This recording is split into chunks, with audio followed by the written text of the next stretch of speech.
10월 마지막 주일입니다. 가을이 점점 깊어가고 있습니다.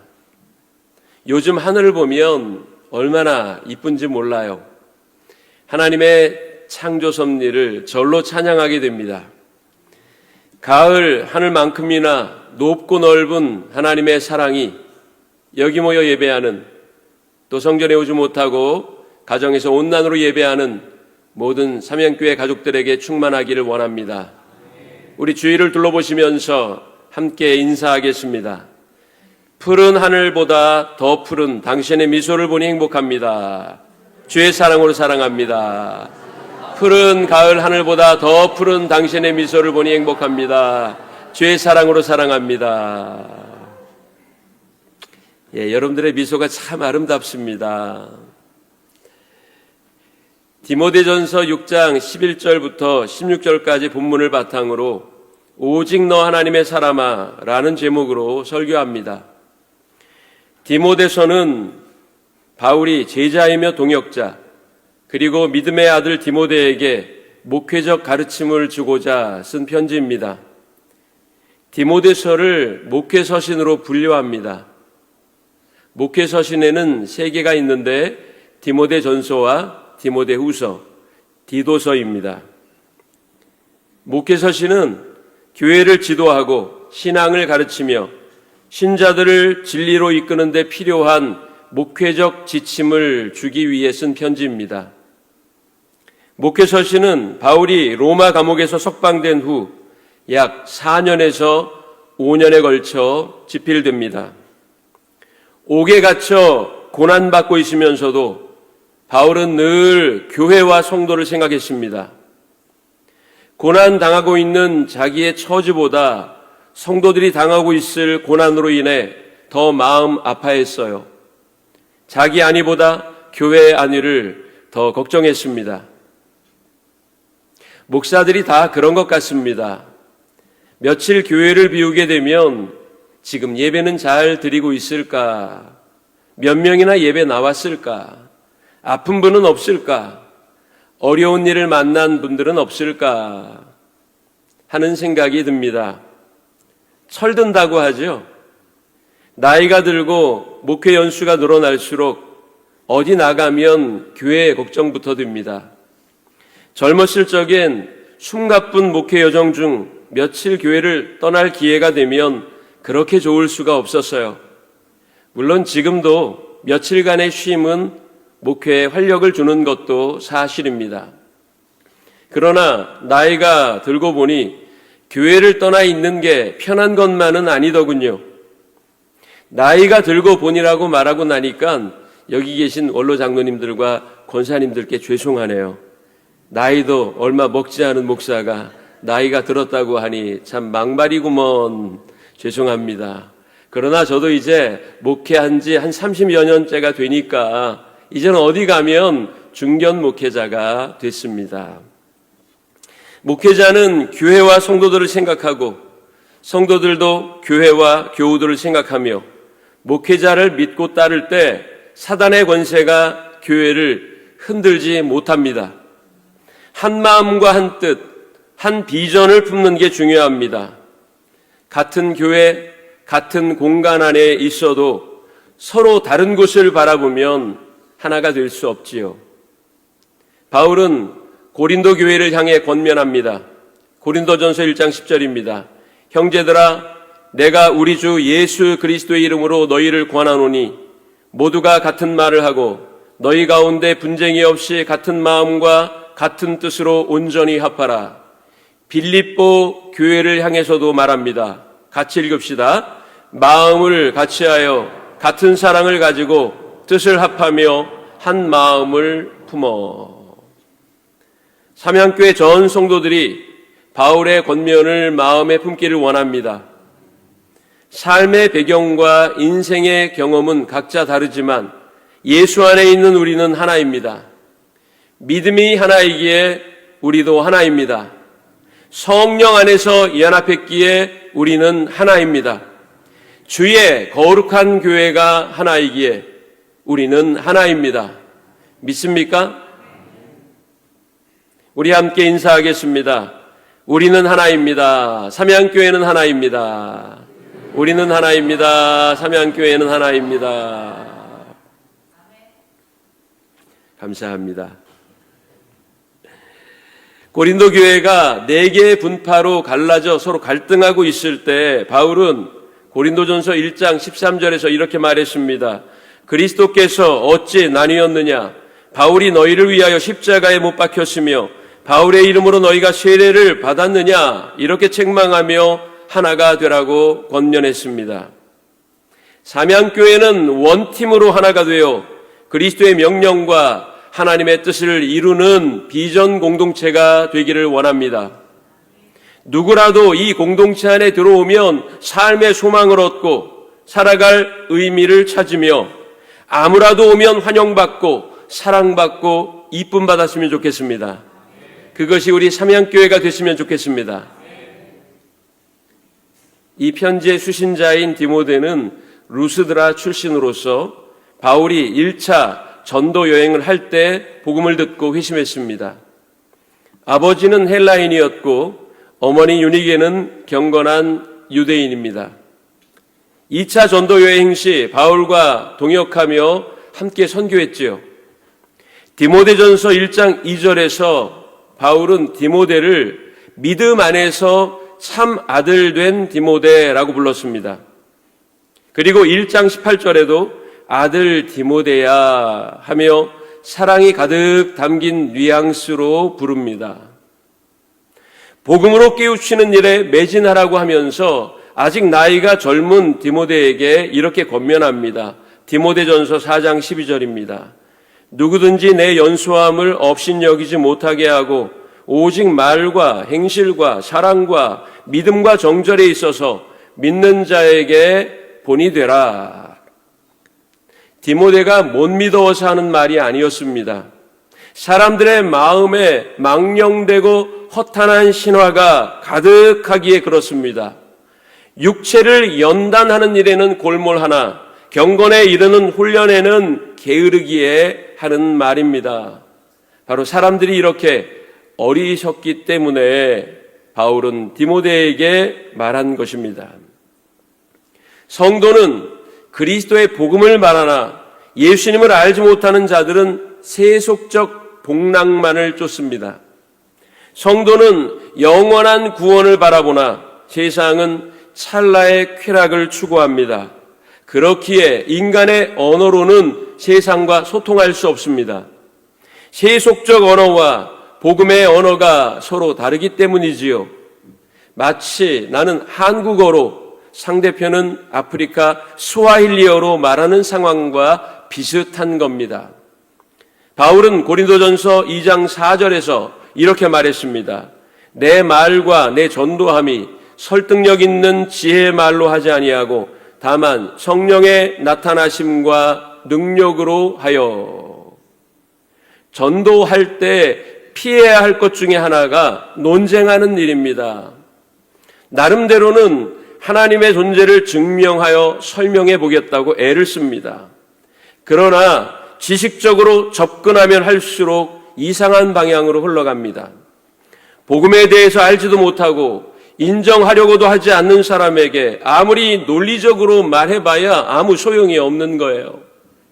혹시 내가 말솜씨가 있고 토론의 재주가 있어 그를 논리적으로 설득하고 이겼다고 해도 믿음을 갖게 하는 것은 다릅니다. 믿음을 갖게 하는 것은 성령의 역사입니다.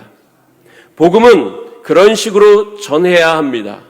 나의 말과 지혜의 아름다움이 아닌 성령의 나타나심과 능력으로 복음을 전할 때 그 영혼이 죄를 회개하고 주께 돌아오게 될 줄로 믿습니다.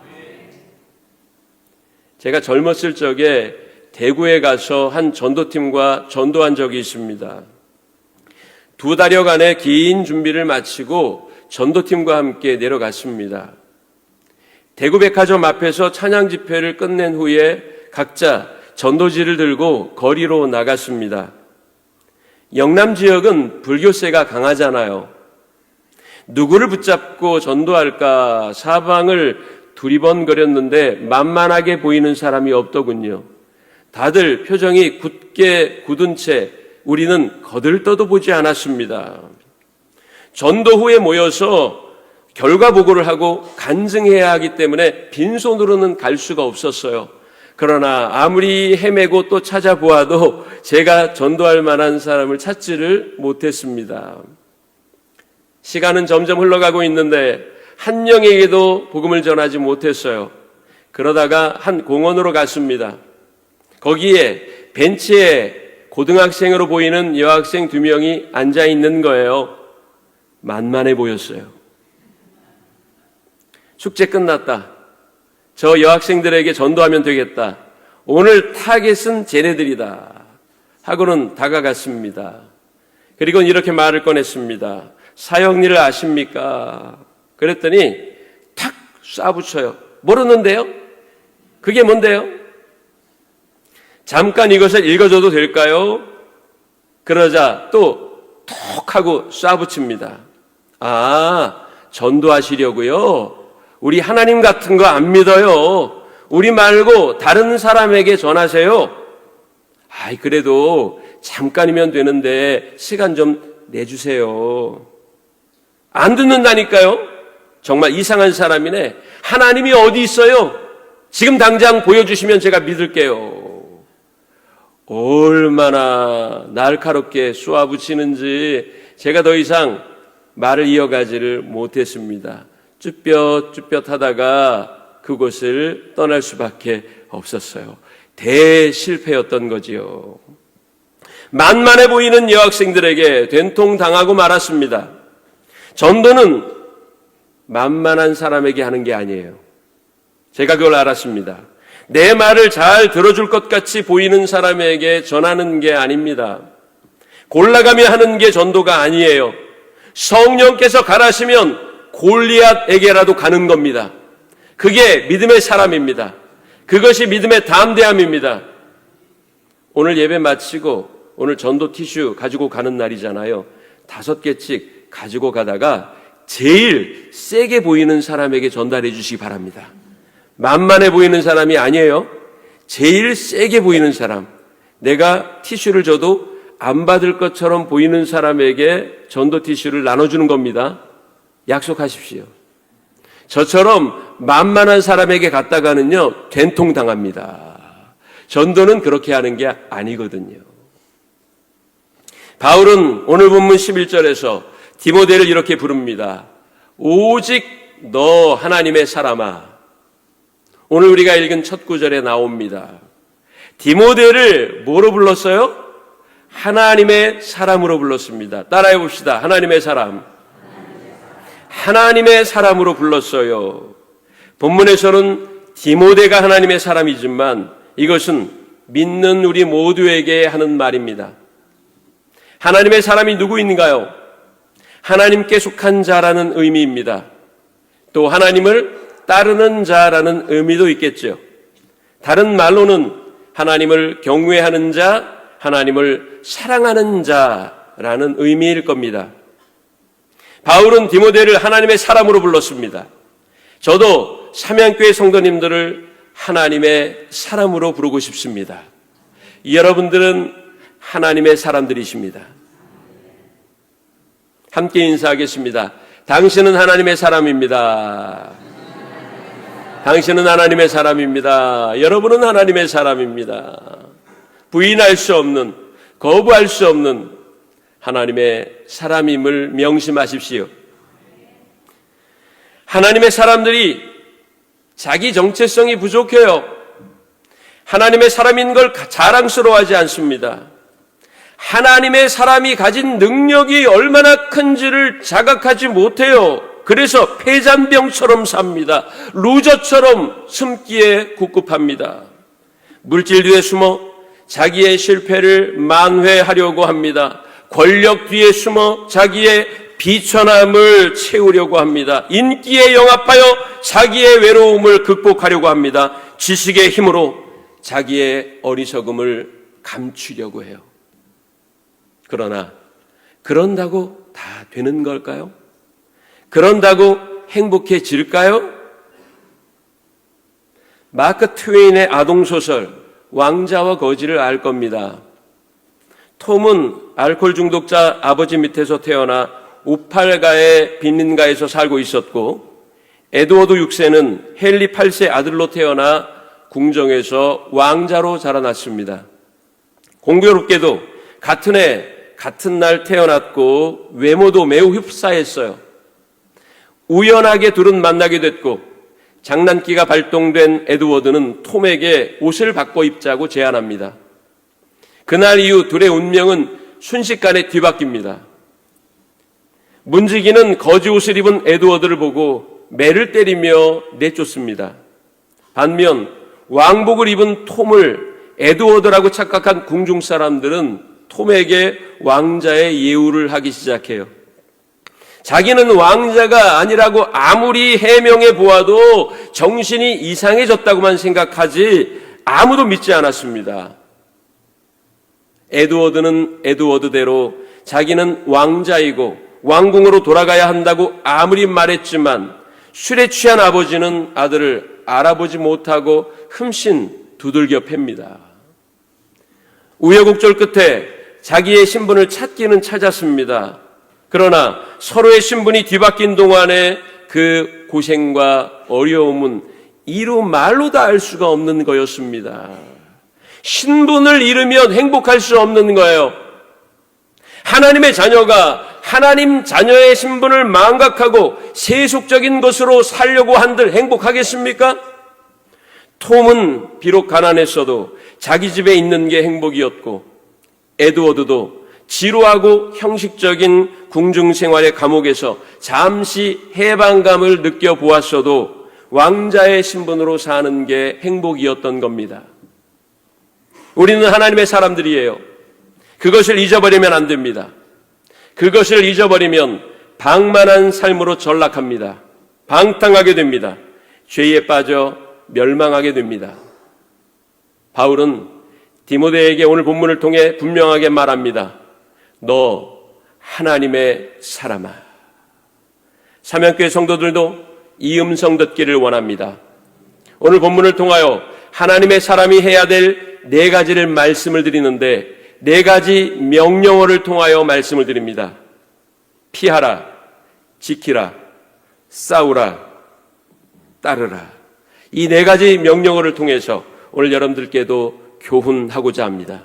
첫 번째는 피하라입니다. 11절에 오직 너 하나님의 사람아 이것들을 피하고 라고 했어요.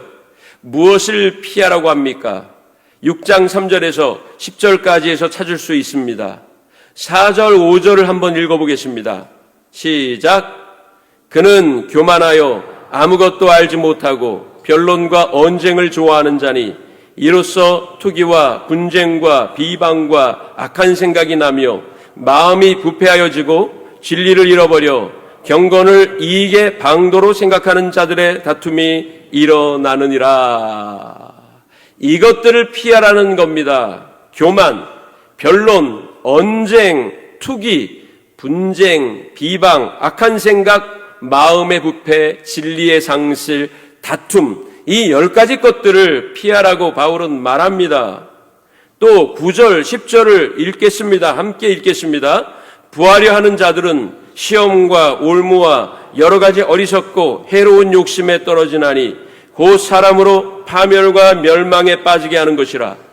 돈을 사랑함이 일만하게 뿌리가 되나니 이것을 탐내는 자들은 미혹을 받아 믿음에서 떠나 많은 근심으로써 자기를 찔렀도다.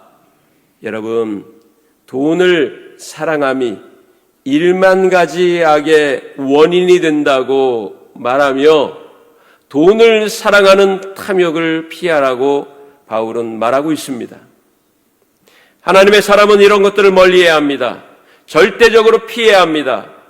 피하라에 해당하는 헬라어는 페리스타소입니다. 이것은 돌아서다, 따로 서다라는 뜻입니다. 돌아서면 등을 맞대게 됩니다. 서로 보지 않게 되는 거지요. 악은 모양이라도 버려야 합니다. 피해야 합니다. 우리나라 시조에 이런 구절이 나오죠. 까마귀 싸운한 고래 백로야 가지 마라.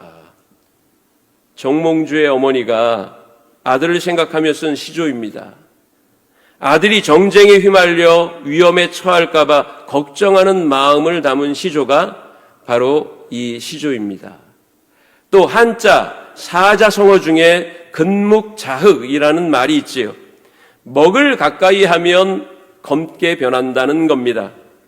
사람은 무엇을 가까이 하느냐에 따라, 즉 인생을 대하는 태도에 따라 인생의 가치가 달라집니다.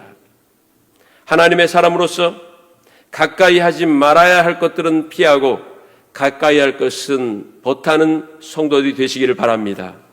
두 번째, 따르라입니다. 피할 것은 분명히 멀리하고 올바른 것을 따르라고 합니다. 11절을 함께 읽겠습니다. 시작. 오직 너 하나님의 사람아, 이것들을 피하고 의와 경건과 믿음과 사랑과 인내와 온유를 따르며. 여기 6가지를 우리에게 제시하고 있는데요, 하나하나 잠깐씩 살펴보면 의는 헬라어 디카이오시네입니다. 세상의 도덕과 윤리가 아니라 하나님의 성품인 의로움과 선함을 뜻합니다. 이것을 따르라는 거예요. 그렇다고 세상의 법을 어기라는 건 아닙니다. 하나님의 사람들은 하나님의 의로움과 선하심을 닮아가야 합니다. 경건입니다. 유세베이아라고 말하지요. 이것은 코람데오, 즉 하나님 앞에 있다는 정신을 바탕으로 경외심을 갖고 하나님의 성품을 닮아가려는 노력을 뜻합니다. 세 번째는 믿음입니다. 피스티스입니다. 이것은 하나님과 그의 말씀을 신뢰하는 태도를 뜻해요. 히브리서 기자는 11장 6절에서 이렇게 말하고 있습니다. 믿음이 없이는 하나님을 기쁘시게 하지 못하나니 하나님께 나아가는 자는 반드시 그가 계신 것과 또한 그가 자기를 찾는 자들에게 상 주시는 이심을 믿어야 할지니라. 할렐루야. 여러분 아멘 크게 하시기 바랍니다. 아멘. 사랑은 아가페로서 하나님이 인간을 위해 하신 일 중 가장 위대한 사역이십니다. 성도는 하나님의 아가페 사랑을 본받고 실천해야 하겠습니다. 다음은 인내입니다. 휘포모넨이라고 합니다. 이것은 불행과 고난에도 불구하고 흔들리지 않는 태도를 뜻해요. 무작정 참고 견디는 게 아니라 하나님의 약속을 믿고 신뢰하며 기다리는 것이 인내입니다. 마지막으로 온유는 프라이위파디안으로서 신약 성경 중에서 본절에서만 사용된 헬라어입니다. 이것은 다른 이에게 안위를 제공하고 대인관계에 있어서 포용심과 유연함을 가지라는 것입니다. 이렇듯 6가지를 우리에게 제시하며 이것을 따르라고 명령하고 있습니다. 세 번째는요, 싸우라입니다. 자기 걸 지키기 위한 투쟁이나 전쟁을 뜻하는 게 아닙니다. 바울은 이 싸움을 가리켜 따라해 봅시다. 믿음의 선한 싸움. 믿음의 선한 싸움이라고 했어요. 싸우라에 해당하는 헬라어는 아고니주입니다. 이것은 운동 경기에서 상대편과 경쟁하는 것을 뜻해요. 그래서 적과 혈투를 벌이는 싸움이 아니라 공정 경쟁을 뜻하는 것이 믿음의 선한 싸움입니다. 믿음의 선한 싸움은 악령과의 전쟁을 말하는 게 아닙니다. 사실상 자신과의 싸움을 뜻해요. 그래서 선한 싸움인 겁니다. 사실상 우리의 싸움은 보이는 적들과의 싸움이라기보다는 보이지 않는 적들과의 싸움 아닙니까?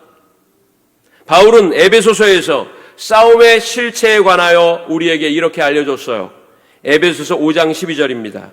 우리의 씨름은 혈과 육을 상대하는 것이 아니요 통치자들과 권세들과 이 어두움의 세상 주관자들과 하늘에 있는 악의 영들을 상대함이라. 할렐루야. 혈과 육, 즉 사람과의 싸움이 아니라고 말했어요. 자꾸 보이는 적들과 싸우려는 성도가 있습니다. 목사와 싸우고 장로와 싸우고 권사와 싸우고 집사와 싸웁니다. 남편과 싸우고 아내와 싸우고 부모와 싸우고 자식과 싸웁니다. 친구와 싸우고 동료와 싸워요. 이런 싸움이 아닙니다. 더 중요한 건 싸우게 하는 것을 보지 못한다는 거예요. 그게 중요한 거 아니겠습니까? 나로 인해 왜 남편과 싸우게 하나? 왜 아내와 갈등하게 하나? 이것을 볼 수 있어야 합니다. 통치자들, 권세들, 어둠의 세상 주관자들, 악의 영들과의 싸움이 진짜 싸움인데 그들과는 싸우려고 하지 않고 자꾸 눈에 보이는 사람과 싸우려고 하는 거예요. 사실 진짜 적은 내 속에 있는 악의 영입니다. 사탄입니다. 참지 못하게 만들고 이해하지 못하게 하며 화나게 하고 공격성을 드러내게 하는 세력에게 속아서 매일 악한 싸움을 하는 겁니다. 그 악한 싸움을 이제는 선한 싸움으로 바꾸시기를 원합니다. 내 속에 있는 진짜 적인 악의 영들, 어둠의 세상 주관자들을 적발해낼 수 있어야 합니다. 그리고 그들을 제어하십시오. 결국은 그래서 나와의 싸움인 겁니다. 나를 미혹하고 나를 유혹하는 악의 영들과의 싸움이기에 그것은 곧 나와의 싸움인 것입니다. 네 번째 마지막으로 지키라고 했습니다. 따라해 봅시다. 지키라. 아무리 훌륭한 원칙과 법이 있으면 뭐합니까? 지키지 않는 법은 소용없습니다. 지키는데 언제까지 지키느냐? 14절에 보니까 따라합시다. 우리 주 예수 그리스도께서 나타나실 때까지. 할렐루야. 예수님이 재림하실 때까지 지켜야 한다는 겁니다. 내가 시한을 정해놓고 5년, 10년 지키는 게 아니에요. 주님 재림하실 때까지 지켜야 합니다. 혹시 내 생에 주님이 재림하지 않으신다면 평생 지키면 됩니다. 주님 재림 전에 내가 주님께 간다면 주님 재림하신 거나 마찬가지입니다. 중요한 건 지키는 것입니다. 우리는 때와 시기를 내가 정하려고 해요. 그러나 아닙니다. 내가 정하는 게 아니에요. 우리는 그냥 지키는 과정만 있을 뿐입니다. 그냥 끝까지 지켜내기만 하면 됩니다. 그러면 죽기 전에 주님이 먼저 오시든 주님 오시기 전에 내가 먼저 죽든 상관없는 겁니다. 주님의 명령과 말씀을 지켜내기만 하면 그것으로 된 겁니다. 끝까지 지키세요. 어떻게 지켜야 합니까? 오늘 본문에 보니까 흠도 없고 책망받을 것도 없이 지키라고 했습니다. 어떻게 지켜야 한다고요? 흠도 없고 책망받을 것도 없이 지켜야 합니다. 지키긴 지켰는데 원칙대로 하지 않았어요. 그러면 칭찬받긴 틀린 겁니다. 원칙대로 하십시오. 내 방법, 내 계획, 내 생각대로 하지 말고 하나님이 가르쳐 주신 대로 지키시기를 바랍니다. 사랑하는 사명교회 성도 여러분, 오늘 말씀을 마음속에 두고 가시기를 바랍니다. 여러분은 하나님의 사람입니다. 옆에 계신 분에게 이렇게 이야기해 줍시다.